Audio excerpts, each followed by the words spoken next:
500 வருடங்களுக்கு முன்பு கட்டப்பட்ட மசூதிக்கு உரிமை கேட்டு வழக்கு. உத்தரப்பிரதேச மாநிலம் சம்பலில் பெரும் வன்முறை. காவல்துறை துப்பாக்கிச் சூட்டில் 4 பேர் உயிரிழப்பு.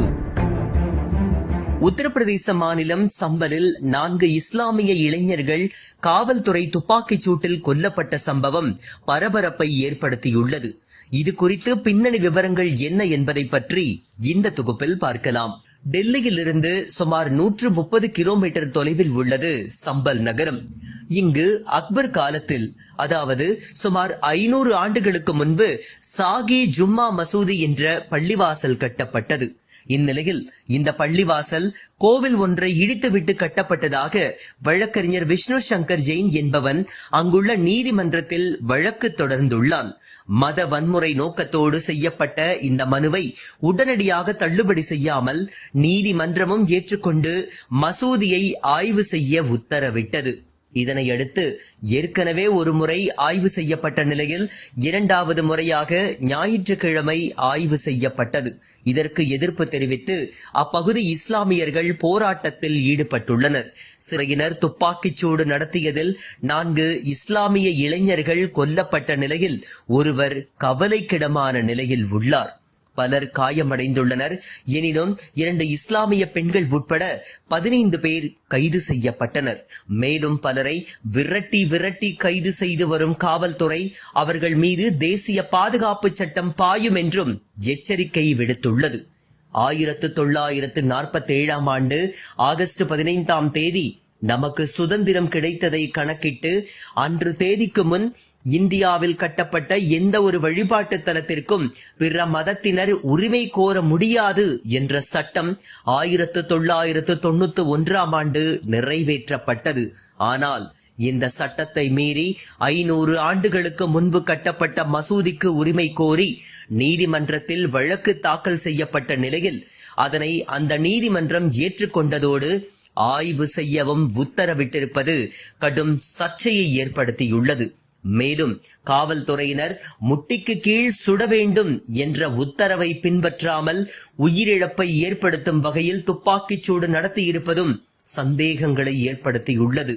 காவல்துறையினர் தங்களுக்கு எந்த அச்சுறுத்தலும் இல்லாத நிலையில் கூட்டத்தை நோக்கி துப்பாக்கியால் சுடும் காட்சிகள் வெளியான நிலையில் இந்த சந்தேகம் மேலும் கேள்விகளை எழுப்பியுள்ளது. போராட்டக்காரர்கள் தாக்கியதில் காவல்துறையினர் உள்ளிட்ட அதிகாரிகள் காயமடைந்ததாக சொல்லப்படும் நிலையில் அரசு தரப்பில் உயிரிழப்புகள் ஏற்படவில்லை.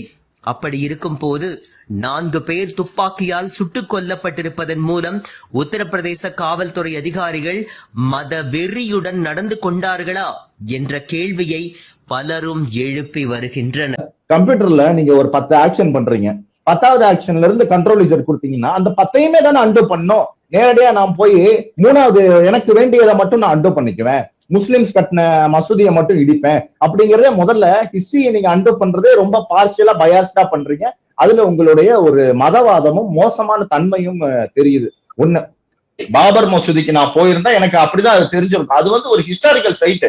இன்னைக்கு உலக நாடுகள், அறிவார்ந்த சமூகங்கள் எல்லாமே வரலாறு அவர்களுக்கு விட்டு போன இந்த மாதிரியான ஒரு பழமையான ஹிஸ்டாரிக்கல் சைட்ஸ் எல்லாம் எப்படி பாதுகாக்கலாம்னு யோசிச்சுக்கிட்டு இருக்கான்.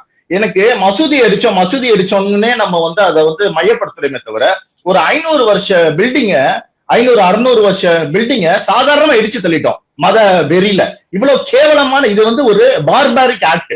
2000கள்ல இந்த ஒரு நூற்றாண்டுல ஒரு சமூகத்தால இப்படி நடந்து கொள்ள முடியுமாங்கிறத ஒரு அறிவார்ந்த சமூகத்துல விவாதமா வச்சோம்னா ரொம்ப ரொம்ப நம்மள நம்ம அசிங்கமா பார்ப்பாங்க. இப்ப அதை விட்டுட்டு இப்ப இந்த மசூதிக்கு ஒரு 300 வருஷ வரலாறு இருக்குங்கிறாங்க. இப்ப அடுத்து இதை இருக்கணும். இது போக இப்ப இன்னொன்னு என்ன பண்ணிட்டு இருக்காங்கன்னா, தாஜ்மஹால், இதாவது மத சம்பந்தமான வழிபாட்டு தலங்கள். தாஜ்மஹால் இவர்களுடைய கண்களுக்கு உறுத்துது. அதை ஒருத்தன் என்ன சொல்றான்னா சிவமஹால்ன்றான், இன்னொருத்தன் என்ன சொல்றான்னா ராஜ்புட் எங்களோட இடம்ங்கிறான். அப்ப இப்படிதான் ஒரு வரலாற்று பூர்வமான விஷயங்களே இவ்வளவு மத நோக்கத்தோட தான் பார்க்க முடியும்னா என்ன மாதிரியான ஒரு சமூகமாக இந்தியா மாறிக்கொண்டிருக்கிறது. மீண்டும் பழைய காலத்துல ஒரு காட்டு மிராண்டித்தனமாக ஒருத்தன் மீது ஒருத்தன் ஏறி குத்தி கொண்டிருக்கிற ஒரு விஷயத்துக்கு நம்ம மாற போறோமா, இல்லைன்னா அறிவார்ந்த சமூகமாக முன்னோக்கி போக போறோமாங்கிற கவலை நமக்கு இருக்கு. ஒண்ணு. இன்னும் வச்சுட்டு பாதுகாத்துக்கிறதுல உங்களுக்கு என்ன பிரச்சனை இருக்க போகுது? அப்ப பட் அது அவங்க என்ன அது அவங்க என்ன மதம் ரீதியா அவங்களோட நம்பிக்கை என்ன? அவங்க நாங்க வந்து நாங்க இவ்வளவு நாள் கடவுள் நம்பிக்கை வராது. அதுதான் நான் சொல்றேன். இப்ப நான் ஆரம்பிக்கலாமா? எங்கெங்கெல்லாம் விநாயகர் சிலை இருக்கோ அங்கெல்லாம் கொண்டு போய் புத்தர் சிலையை வச்சிடலாமா? எங்கெல்லாம் விநாயகர் சிலை இருக்கோ புத்தர் சிலையை வச்சிடலாமா? எந்த கோயில்லாம் புத்த விகாரம்னு நாங்கள் நினைக்கிறோமோ அதுக்கெல்லாம் கேஸ் போட்டு புத்த விகாரங்களா மாத்திரலாமா? அப்ப இது இப்படி ஒவ்வொருத்தருமே தாங்கள் உண்மை என நம்புற வரலாற்றை நோக்கி பின்னோக்கி போக ஆரம்பிச்சா இங்க யாராவது மிஞ்சுவார்களா? எந்த கலாச்சாரமா அது மிஞ்சுமா? மனித தன்மைங்கிறது மிஞ்சுமா? இல்ல ஒரு நிமிஷம்.